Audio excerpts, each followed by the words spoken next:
The message came from deep space, crackling through the void like the dying breath of a star. Admiral Zethkar of the Galactic Council leaned forward in his command chair, his four eyes focusing on the holographic display that flickered before him. The transmission was old, very old, and it carried the distinct energy signature of the Sol system. "Play it again," he ordered, his voice a low rumble that made the bridge crew of different alien species tense slightly. The hologram shimmered and reformed, showing the ghostly image of a tall, thin being with large eyes and pale skin. The creature's mouth moved, but the words that came out were not in any language the Council's computers could translate immediately. "Warning," the translation finally appeared in glowing text below the image. "The Earthborn Titan sleeps in the third world of the yellow star. Do not wake what should not wake. We are the Watchers. We have seen what comes when the giant stirs.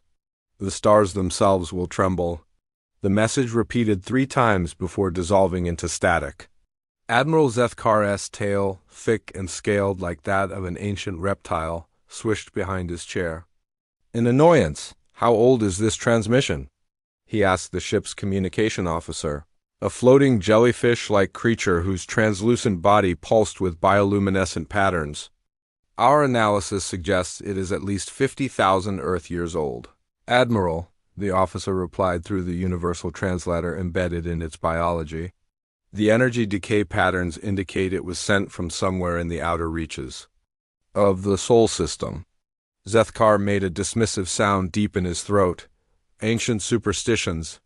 The Sol system is nothing but a backwater collection of rocks orbiting a mediocre star. What could possibly be threatening about it?" The Admiral was not wrong to think this way. The Galactic Council had been watching the Sol system for thousands of years, and it had always been unremarkable. The third planet, Earth, showed signs of primitive life that had slowly crawled out of the oceans and eventually developed basic tools. Nothing special. Nothing that could threaten an advanced galactic civilization, but the messages kept coming.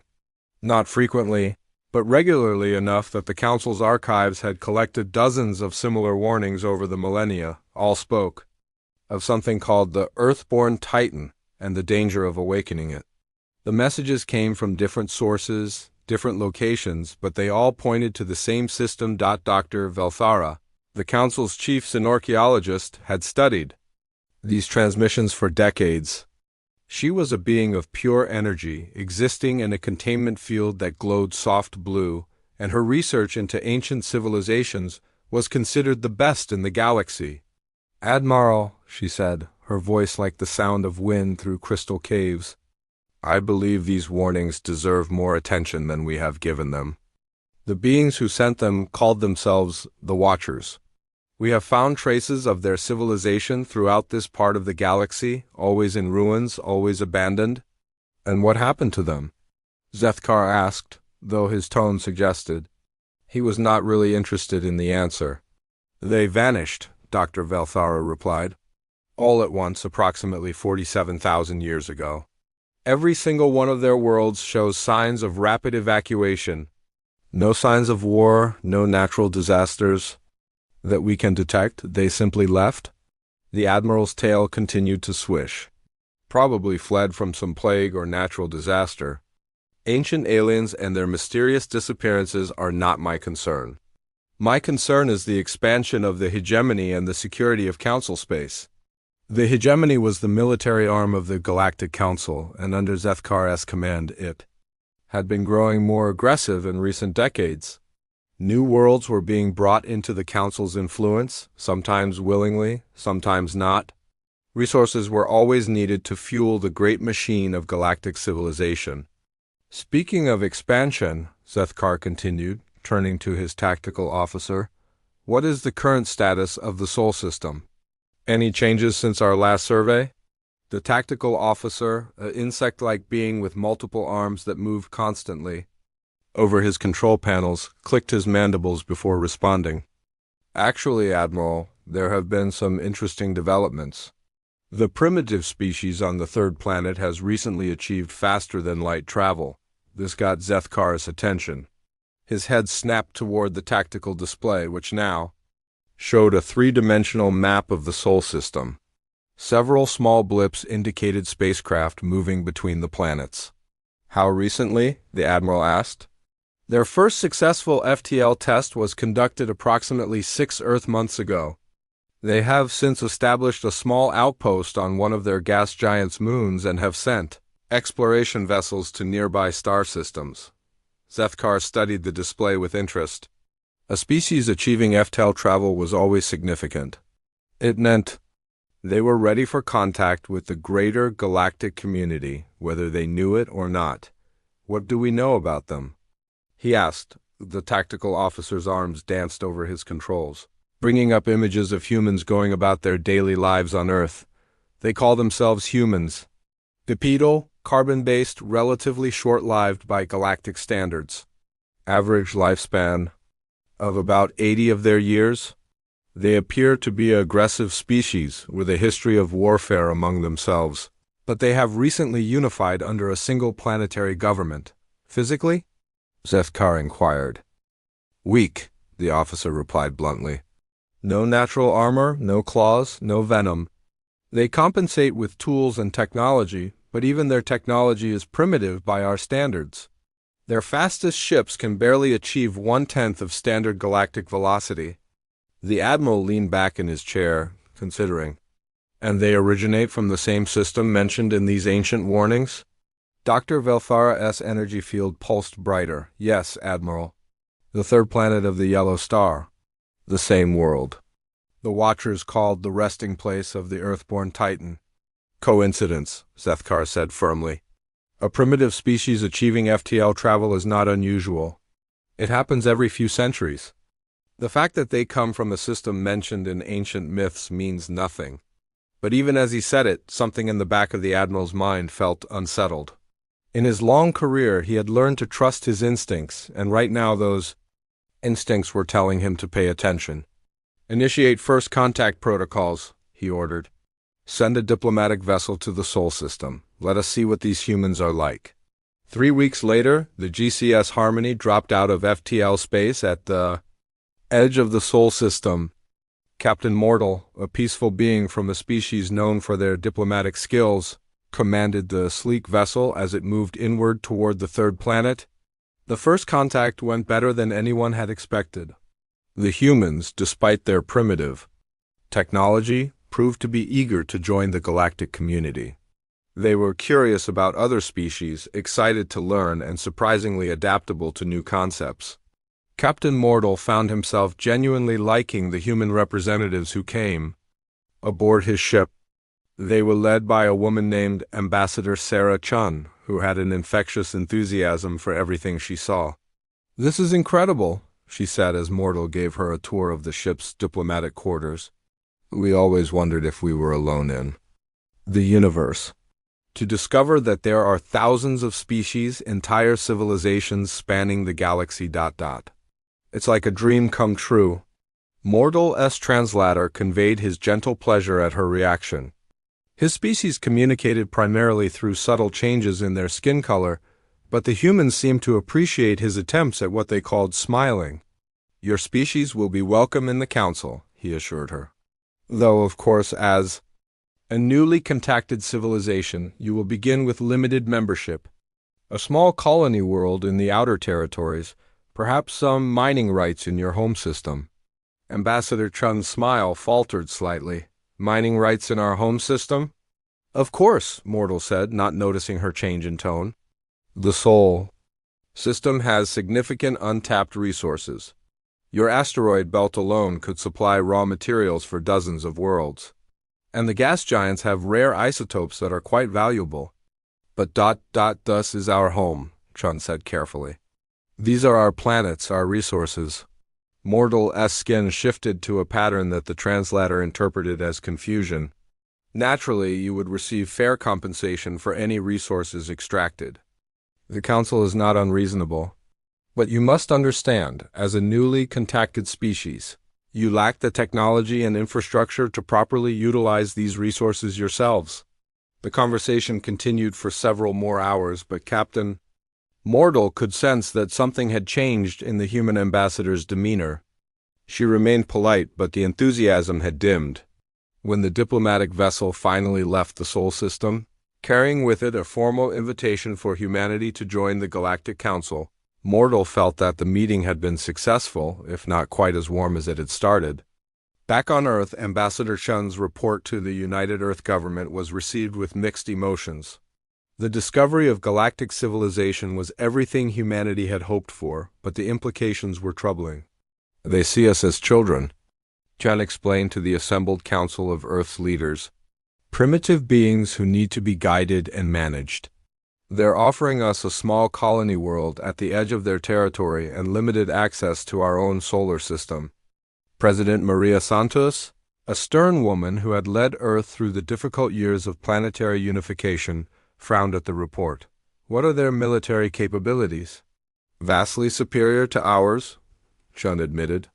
Their diplomatic vessel alone could probably destroy our entire space fleet. They have weapons that can crack planets and ships the size of cities. And if we refuse their generous offer? Asked General Harrison, Earth's military commander. They didn't say explicitly, but the implication was clear. Join the council on their terms or be brought in by force later. The room fell silent as the leaders of humanity contemplated their situation. They had reached for the stars only to discover that they were already claimed.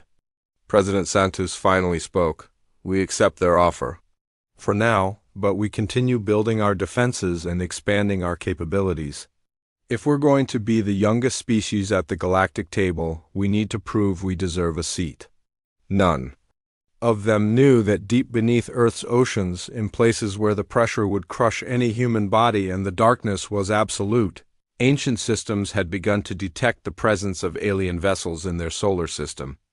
These systems had been sleeping for 50,000 years, waiting for a threat that required their activation.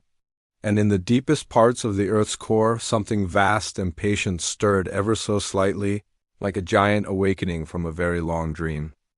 6 months after first contact, Admiral Zethkar stood on the bridge of his flagship, the massive dreadnought called Galactic Supremacy.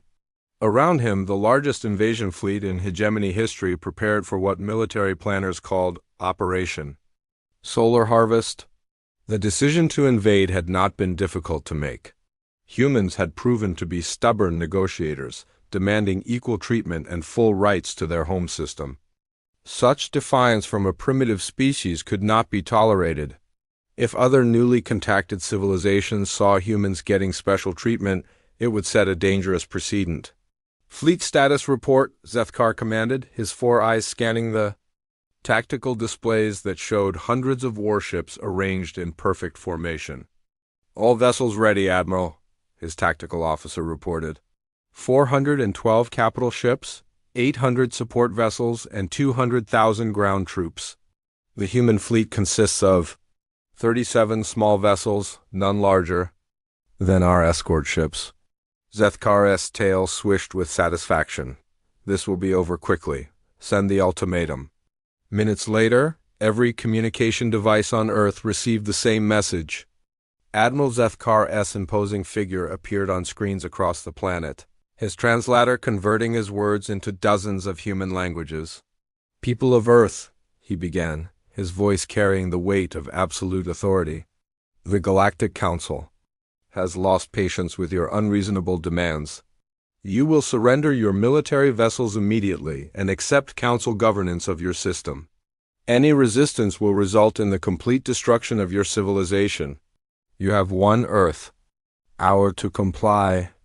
In the United Earth Government headquarters in Geneva, President Santos watched the message with her military commanders. General Harrison's face was grim as he studied the tactical reports coming in from Earth's orbital sensors. How many ships? Santos asked. Over 1,000, Harrison replied.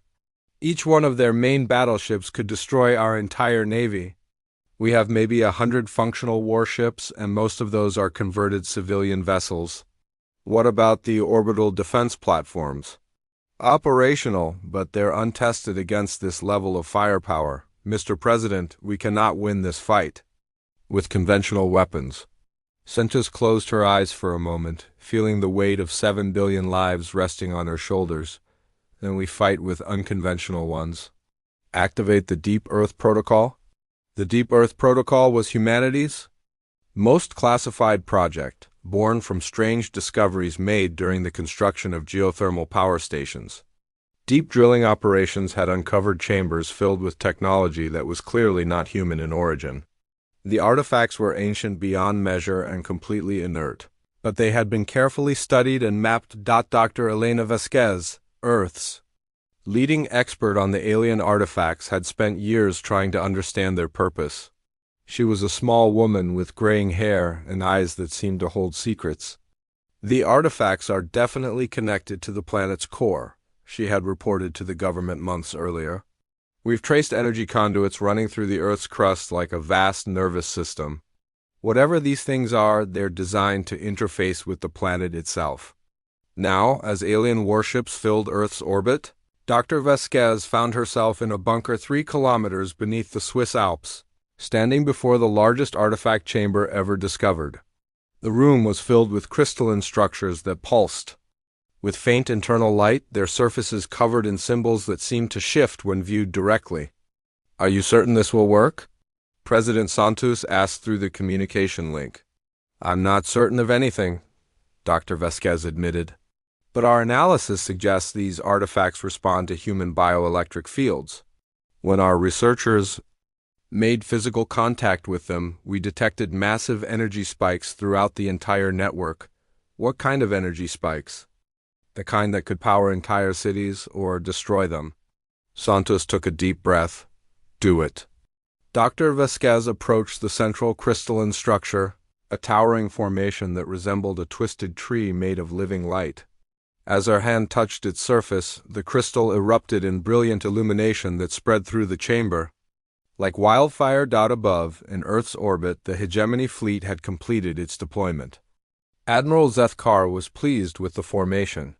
His ships surrounded the planet completely, their weapons aimed at population centers and military installations. "Time remaining?" he asked.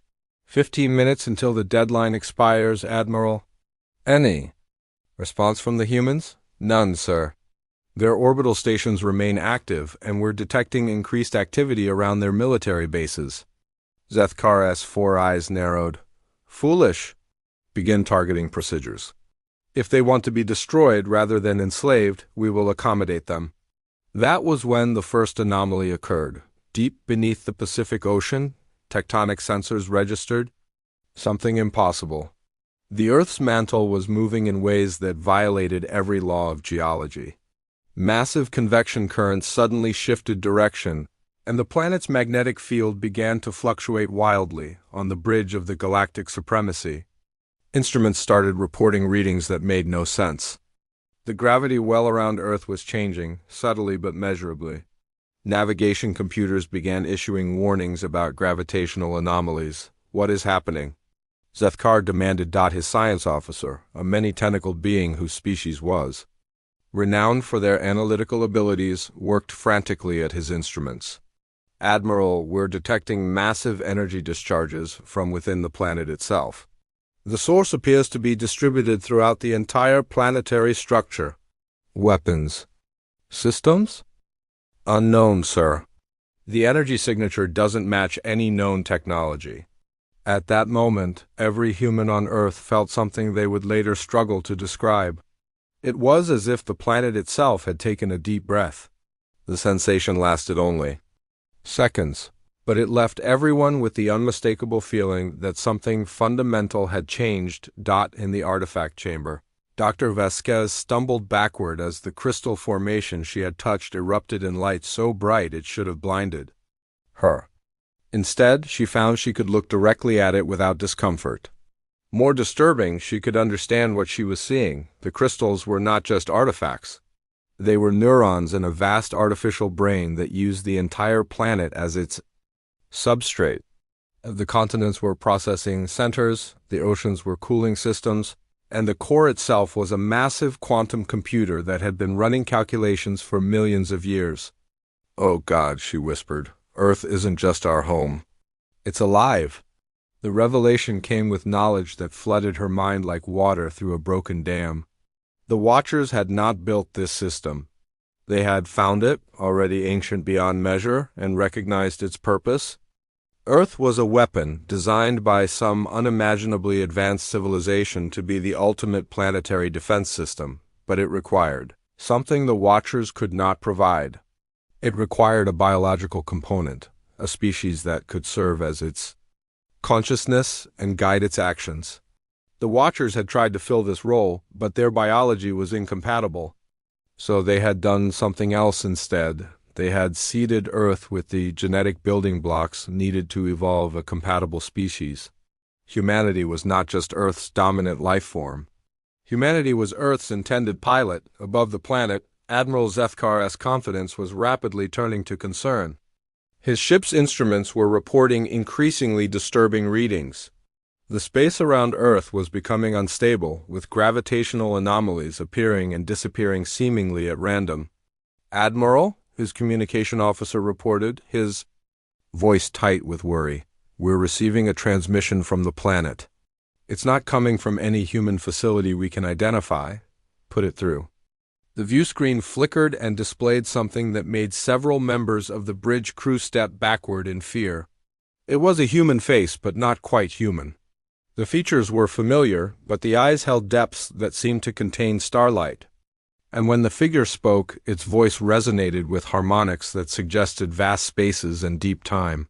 "You were warned," the figure said simply. "The Watchers told you not to wake what sleeps here, but you did not listen." Zethkar forced himself to stand straighter. "I am Admiral Zethkar of the Galactic Hegemony. Surrender immediately or face destruction." The figure on the screen tilted its head slightly, and for a moment its expression almost seemed sympathetic. "You do not understand what you have done. For 50,000 years, Earth has slept, waiting for its children to mature enough to guide it. You have forced that awakening before we were ready. Children?" Zethkar snarled. "You are a primitive species barely capable of leaving your own planet." "We are more than we appear," the figure replied. "We are the dreams of a sleeping god. And you have just woken it from its rest." The transmission ended, leaving the bridge of the galactic supremacy in tense silence. Zethkar stared at the blank screen, his tail lashing behind him with increasing agitation. "Status of the fleet?" he demanded. "Holding position, but ... The tactical officer hesitated. "Admiral, several ships are reporting instrument malfunctions. Gravity sensors are giving impossible readings, and our positioning systems are having difficulty maintaining stable orbits." "Begin the attack," Zethkar ordered. "Whatever trick they are playing, it ends now." The Hegemony fleet opened fire with enough concentrated energy to crack continents. Thousands of particle beams and plasma bolts lanced toward Earth's surface, targeting military installations and population centers with surgical precision. None of them reached their targets. Instead, the incoming fire simply ... stopped, the energy beams dissipated into harmless light, and the plasma bolts cooled to nothing, as they encountered something that should not have existed. Space itself around Earth had become defensive, redirecting attacks and absorbing destructive energy as if the vacuum possessed intelligence. On Earth's surface, people stared up at the sky where impossible aurora displays painted the atmosphere in colors that had no names. The planet's magnetic field had become visible, forming vast geometric patterns that pulsed with inner light. Dr. Vasquez, still connected to the crystal network, felt Earth's consciousness expanding around her like a vast, patient presence waking from sleep. Through the network she could sense every living thing on the planet, from the smallest bacteria to the great whales in the deepest oceans. All of it was part of something larger, something that had been waiting for this moment for millions of years. But the awakening was not without cost. She could feel the strain it was putting on the planet's systems and on humanity itself. People around the world were beginning to experience strange symptoms, enhanced reflexes, sudden understanding of complex physics, and an inexplicable connection to the planet's rhythms. In Earth's orbit, the Hegemony fleet found itself fighting an enemy that defied every tactical doctrine they knew. Their weapons were useless, their navigation systems were failing, and space itself seemed to be turning against them. Admiral Zethkar watched his tactical displays with growing horror as ships began to report that they were being pulled off course by gravitational forces that appeared and disappeared without warning. 3 destroyers had already collided with each other when their navigation systems failed simultaneously. "Retreat," he ordered finally. "Pull the fleet back to a safe distance." But as his ships attempted to withdraw, they discovered that retreat was not an option. The space around Earth had become a maze of gravitational anomalies and energy fields that trapped vessels attempting to leave. They were caught in an invisible web that tightened with every passing moment. Deep beneath the Earth's surface, ancient systems that had slept for eons continued their awakening. In chambers scattered across the planet, crystalline networks hummed with increasing power. The planet's core spun faster, generating magnetic fields of incredible strength, and in the depths of the oceans, where the pressure was crushing and the darkness absolute, massive structures began to rise from trenches that had hidden them for millions of years. Structures that were part technology, part biology, and entirely beyond human understanding. Earth was no longer just a planet. It was becoming something else, something that had been designed to defend not just itself, but the entire solar system against any threat. The Earthborn Titan was stirring, and across the galaxy, sensitive instruments began to detect gravitational waves that carried a message older than civilization itself. The sleeping giant had awakened, and the stars themselves trembled at its rousing. 3 days after the failed invasion, Lieutenant Sarah Mitchell stood in the cockpit of her fighter ship, staring at instruments that made no sense anymore. The readings showed her exact position in space, the gravitational fields of nearby planets, and the energy signatures of every ship within 1,000 kilometers. The problem was, her instruments were completely dead. She was seeing all of this information directly. Somehow, knowing it the same way, she knew which direction was up or down. When she moved her hands toward the flight controls, the ship responded before she even touched them, as if it could read her intentions. "Control, this is Phoenix 1, she spoke into her communication system. "Something is very wrong with my ship." The voice that answered belonged to Captain Rodriguez, her squadron leader. "Define wrong, Mitchell. Your ship appears to be operating perfectly from our sensors." "Sir, my instruments are offline, but I can navigate better than ever before. I can feel the gravitational pull of Mars from here, and we're still in Earth orbit. I know the exact position of every alien ship in the system without looking at any displays." There was a long pause before Rodriguez responded. "Mitchell, return to base immediately. Report to medical for evaluation." But Sarah Mitchell was not alone in her strange experience. Across Earth and throughout the human ships scattered around the solar system, people were discovering abilities that should not have existed. Pilots found they could navigate by instinct through the most complex space maneuvers. Engineers began understanding alien technology just by looking at it.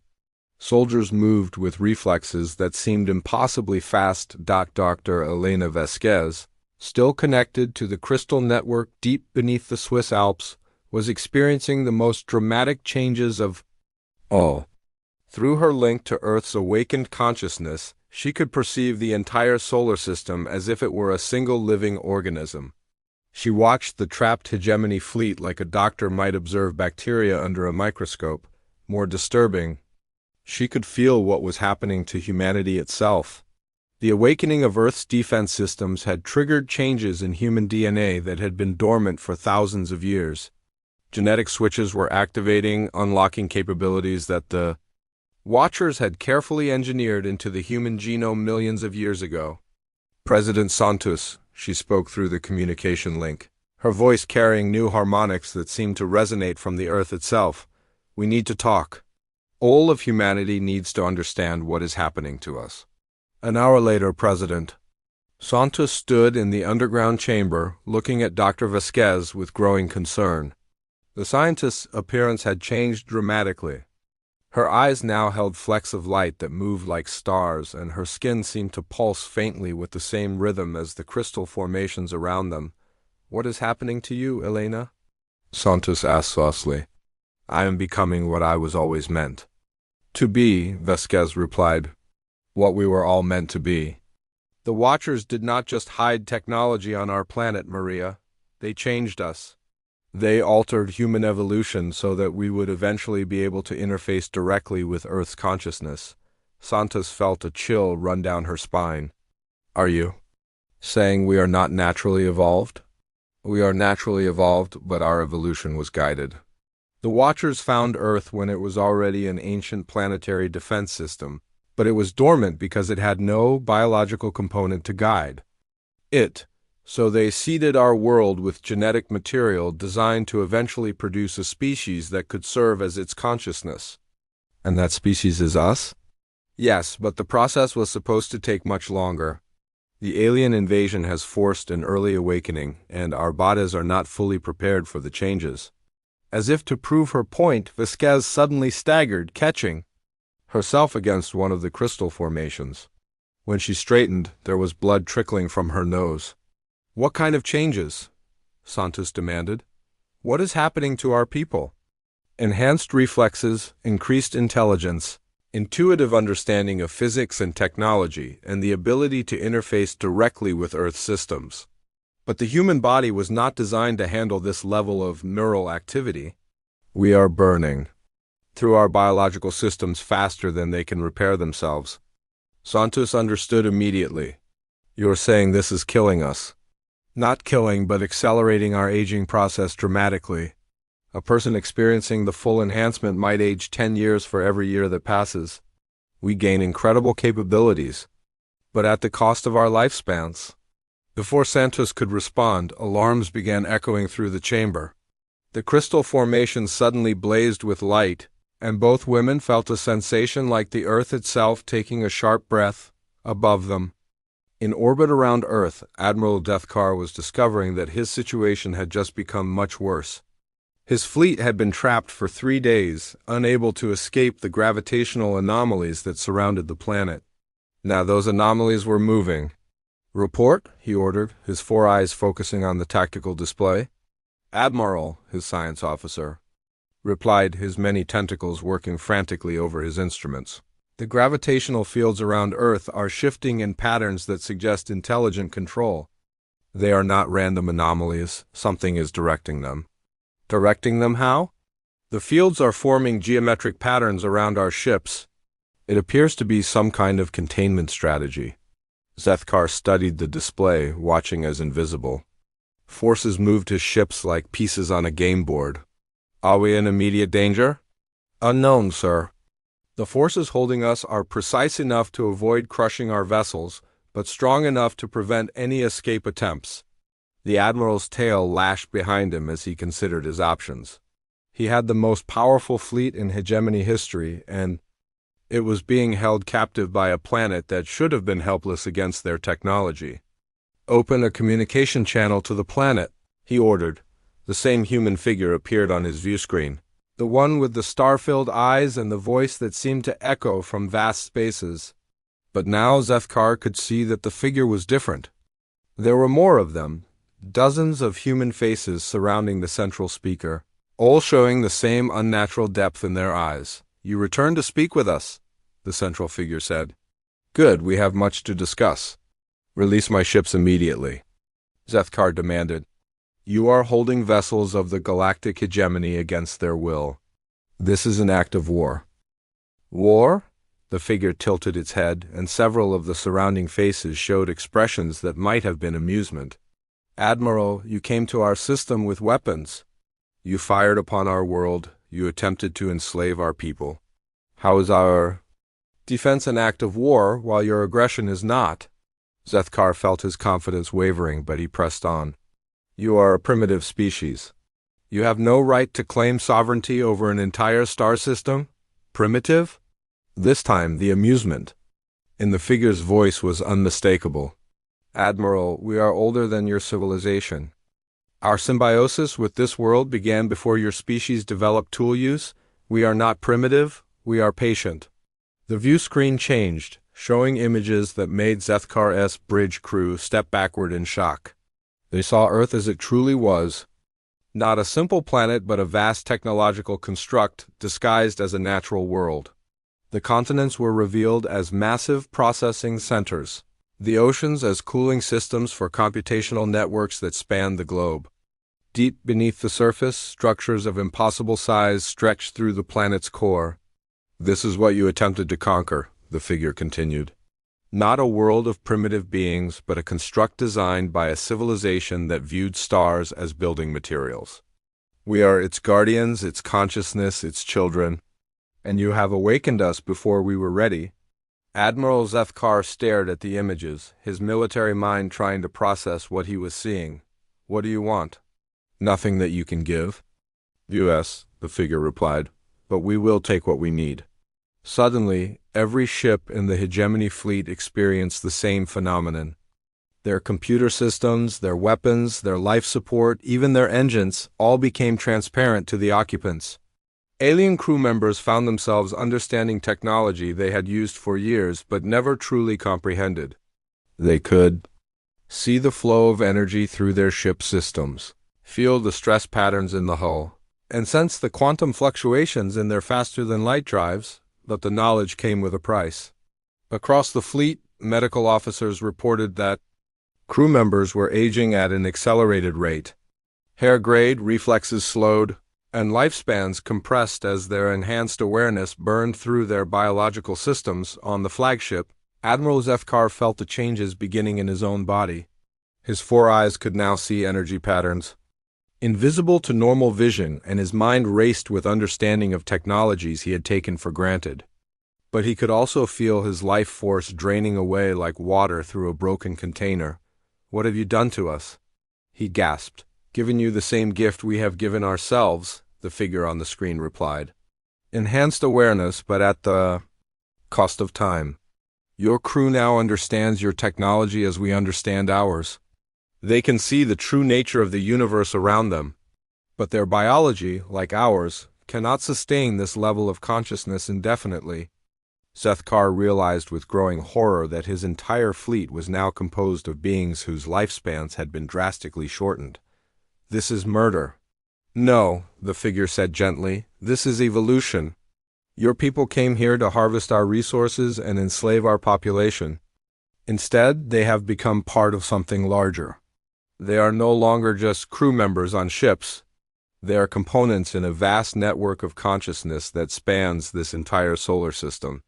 The Admiral looked around his bridge and saw that his crew members were moving with new precision and understanding. They operated their stations not by reading instruments, but by feeling the ship's systems directly. Their efficiency had increased dramatically, but their eyes held the same star-filled depths that marked the humans on the communication screen.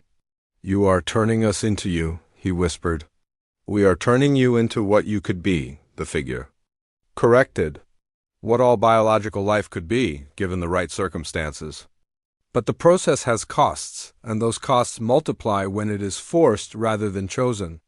Back on Earth, the changes were accelerating. Lieutenant Sarah Mitchell landed her fighter on the deck of the orbital station Aurora, moving her ship through maneuvers that should have been impossible for human reflexes. But when she climbed out of the cockpit, her hands were shaking and her face showed stress lines that had not been there a week ago. "How old are you, Mitchell?" Captain Rodriguez asked when he saw her.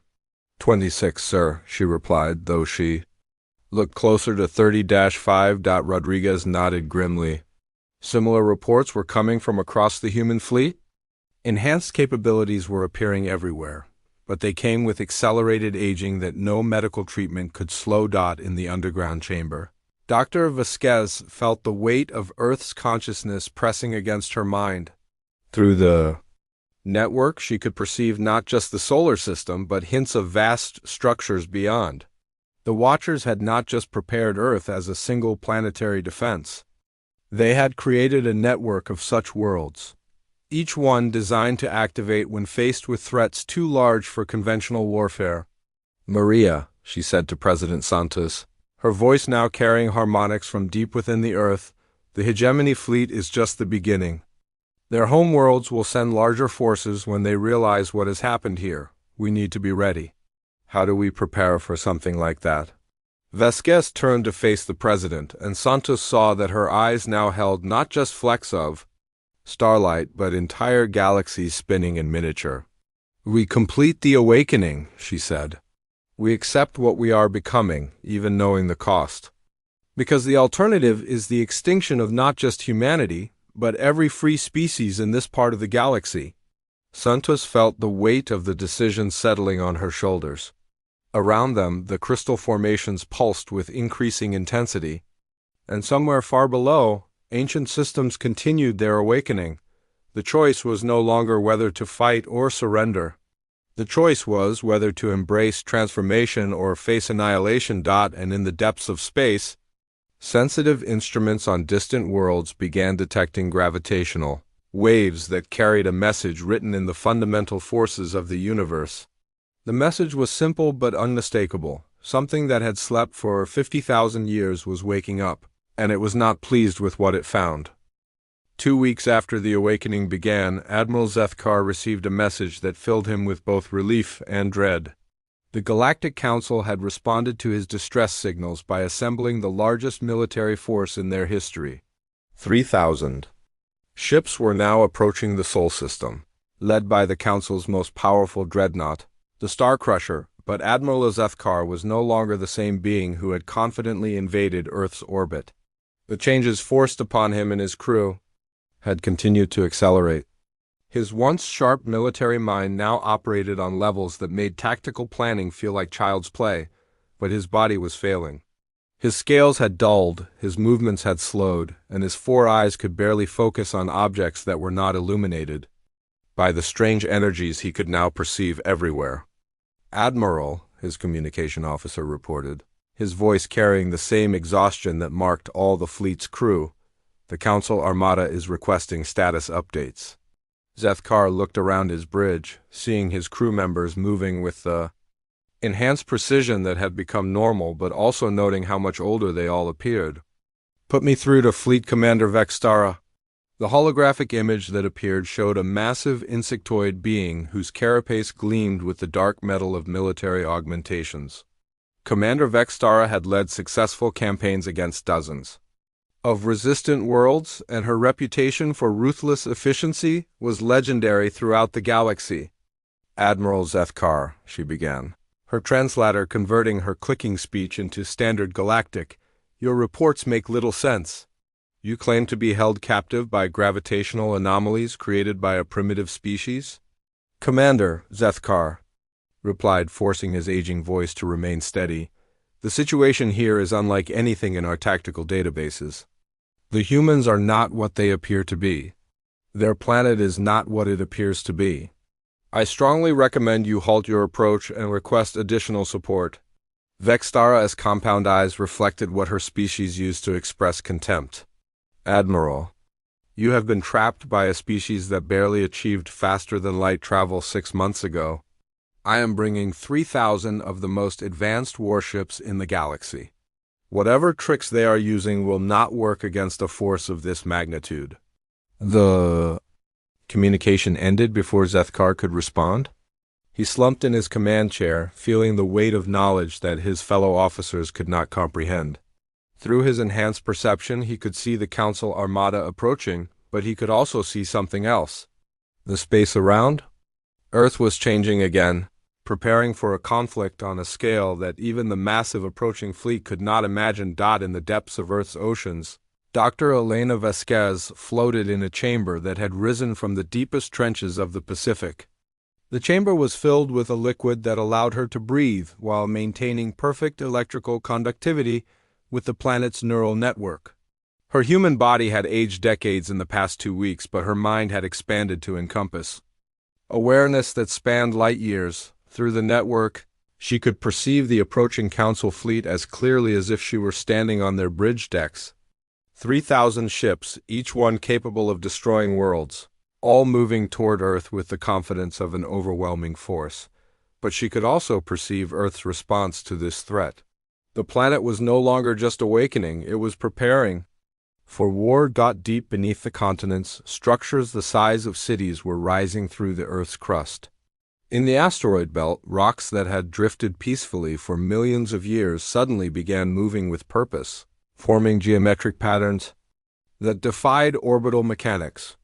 Jupiter's massive gravity well started fluctuating in ways that created ripples throughout the entire solar system. President Santos, Vasquez spoke through the communication network, her voice now carrying harmonics from the planet's core. The final phase is beginning. Earth is about to reveal what it truly is. In the government bunker, President Santos listened to reports from around the world that painted a picture of transformation beyond anything in human experience. Cities were reporting that their foundations were shifting as underground structures pushed upward. The ocean levels were dropping as vast amounts of water were being absorbed into previously unknown cavities. And everywhere, the enhanced humans who had accepted the symbiosis were reporting visions of something immense stirring to life. How many of our people have undergone the full transformation? Santos asked General Harrison, who himself now moved. With the precise efficiency of the enhanced, but bore the physical cost in his graying hair and lined face. Approximately 40 million people worldwide have made direct contact with the network, Harrison reported. They have gained incredible capabilities, but their aging has accelerated dramatically. Our medical teams estimate that most of them will have normal lifespans of only 10 to 15 more years. Santos felt the weight of that sacrifice. 40 million people had essentially given their lives to become components in Earth's defense system. But she was beginning to understand that without their sacrifice, there would be no human lives left to preserve. And the alien fleet in our orbit, completely integrated into the network. They no longer function as separate entities but as part of Earth's consciousness. Admiral Zethkar has requested permission to send a warning to the approaching fleet, but he can no longer disobey Earth's directives. Santos nodded grimly. Let him send his warning. They deserve a chance to understand what they are facing. High above Earth, Admiral Zethkar composed what he knew would be his final message as an independent being. His integration with Earth's network was nearly complete, and soon his individual consciousness would be absorbed into something vastly larger. Fleet Commander Vextara, he transmitted, I am sending you tactical data about what you are approaching. Please study it carefully before you continue your attack. The data package that accompanied his message contained everything the trapped hegemony fleet had learned about Earth's true nature.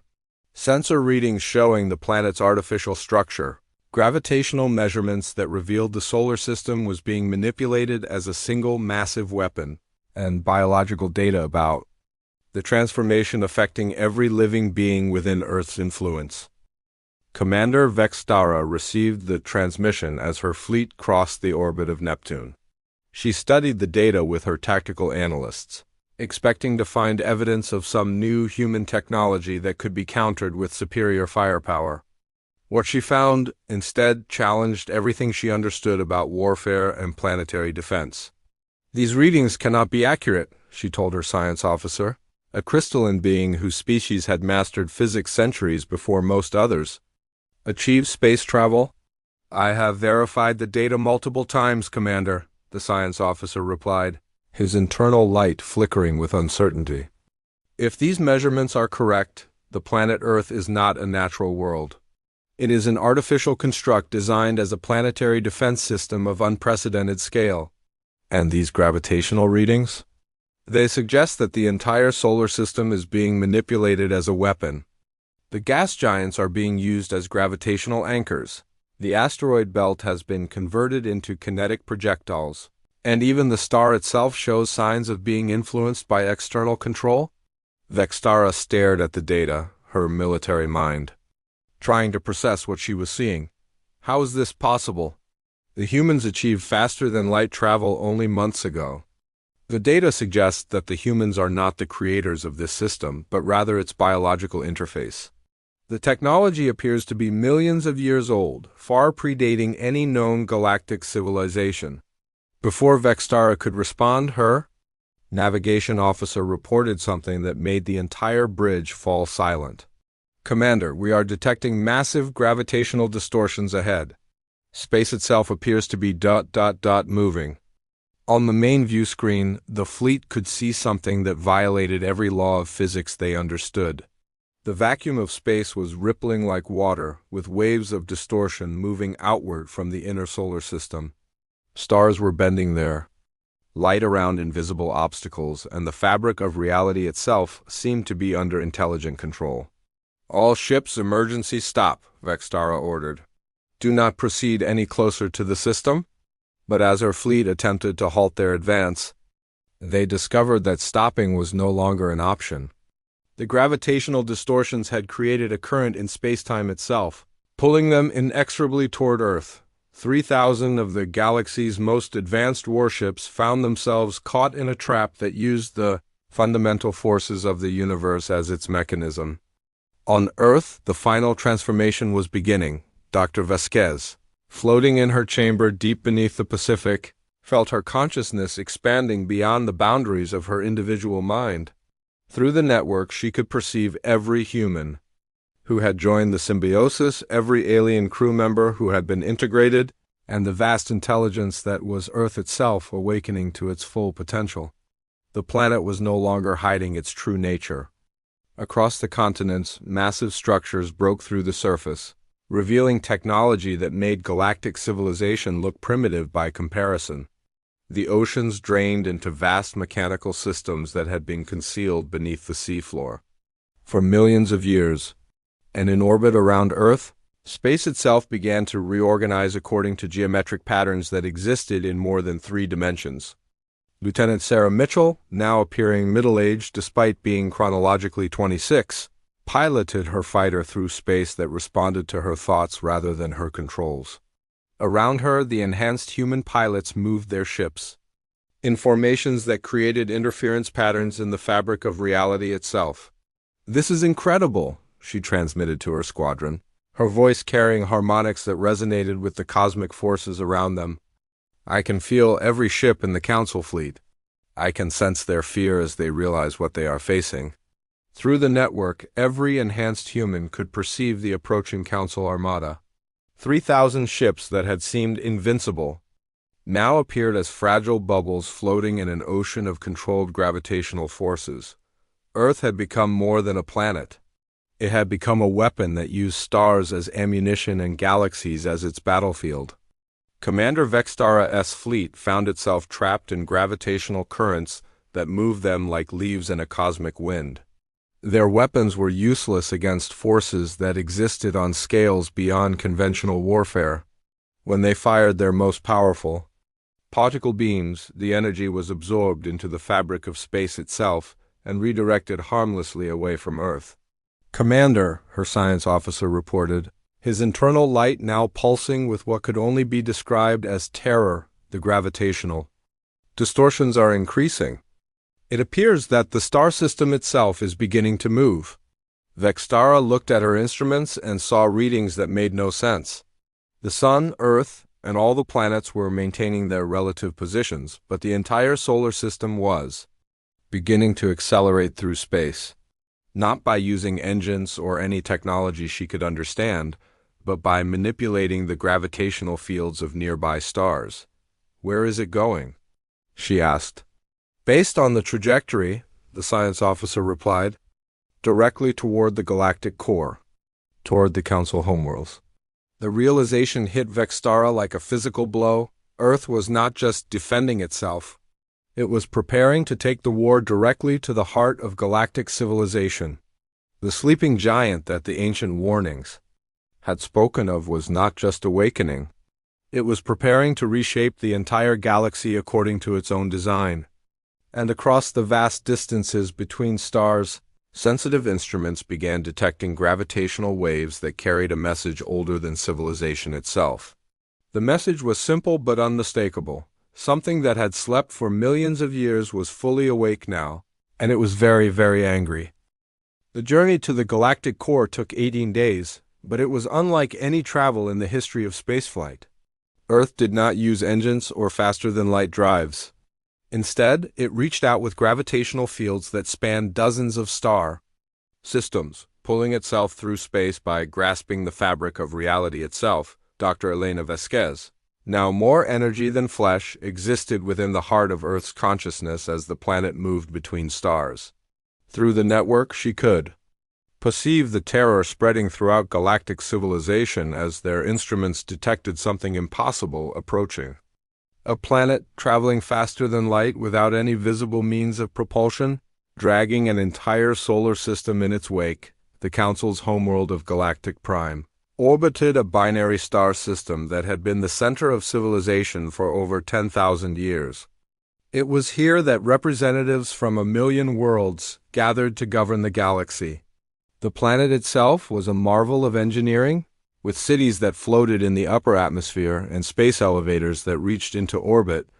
But as Earth approached, the leaders of the Galactic Council discovered that all their technology meant nothing against forces that operated on cosmic scales. Supreme Chancellor Morthic, the elected leader of the Council, stood in the Great Assembly Hall watching reports flood in from across the galaxy. The ancient being had ruled for 3 centuries, guiding galactic civilization through wars, plagues, and natural disasters. But nothing in his experience had prepared him for what was approaching his homeworld. "Status report," he commanded, his voice carrying the authority of someone accustomed to being obeyed by entire star systems.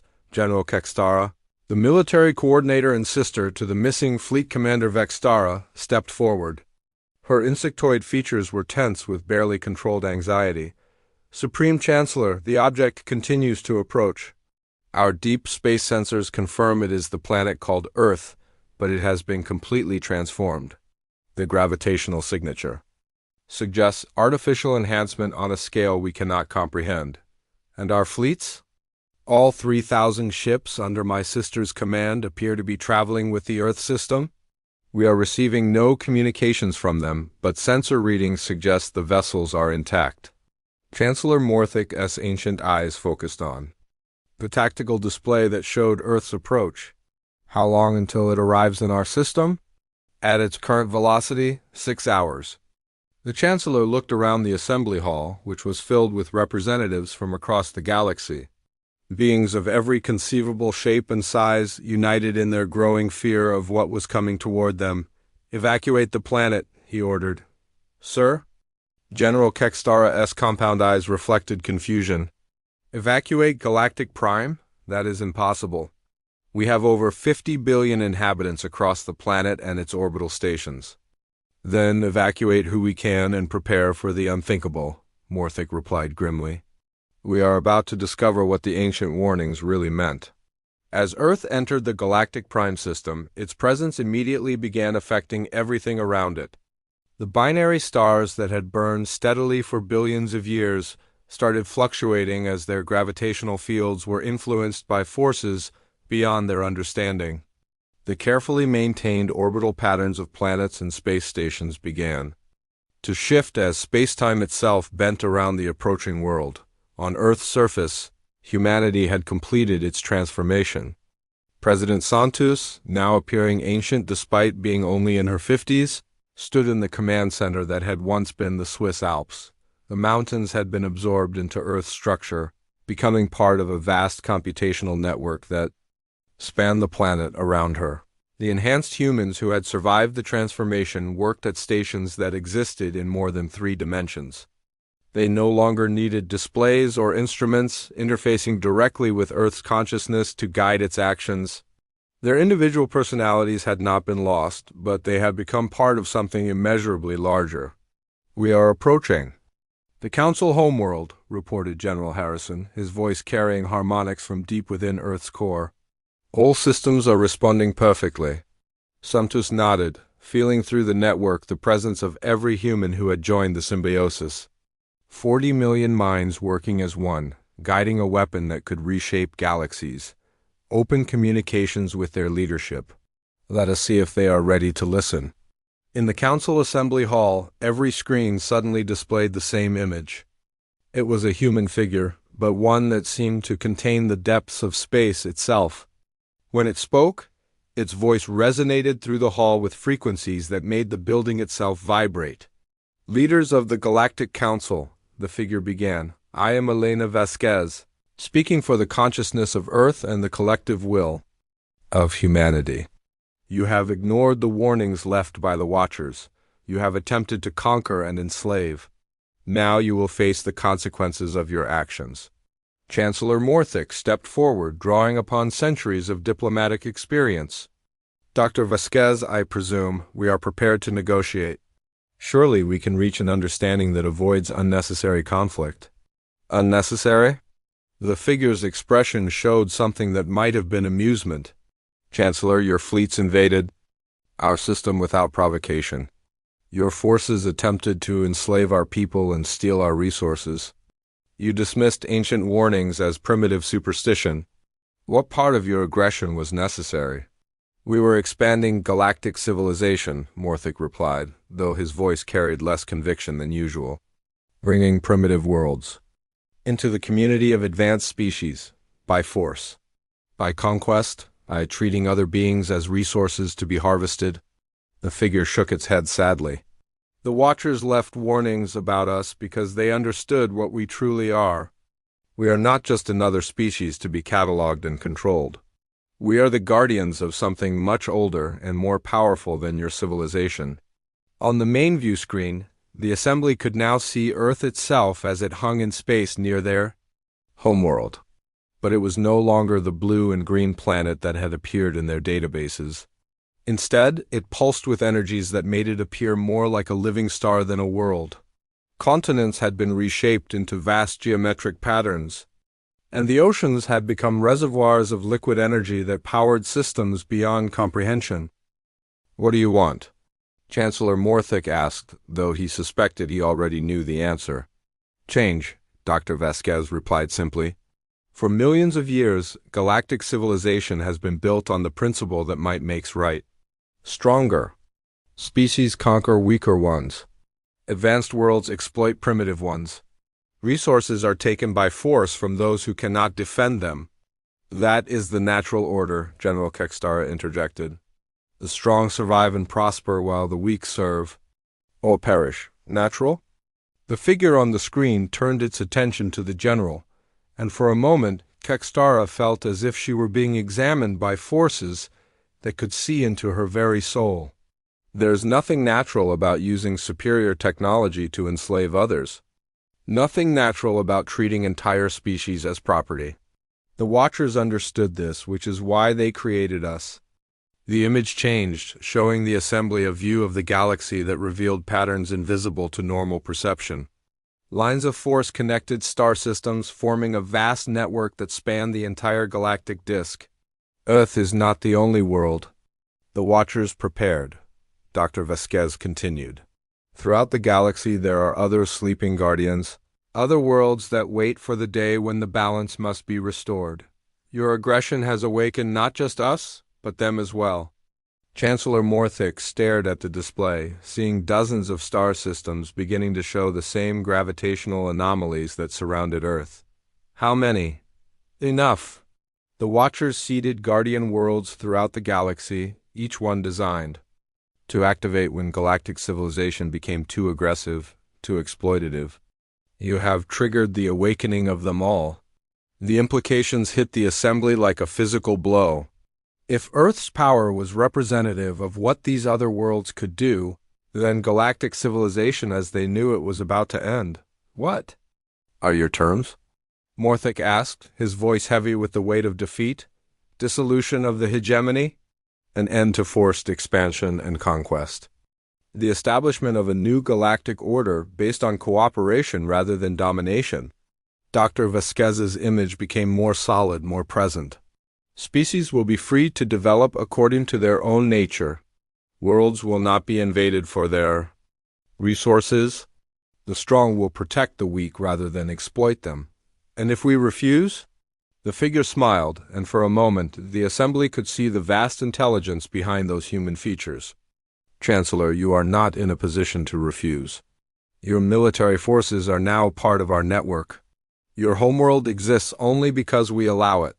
Your entire civilization continues only by our sufferance. To demonstrate the point, Earth's gravitational field suddenly intensified, causing every object in the galactic prime system to shift slightly in their orbits. The effect lasted only seconds, but the message was clear.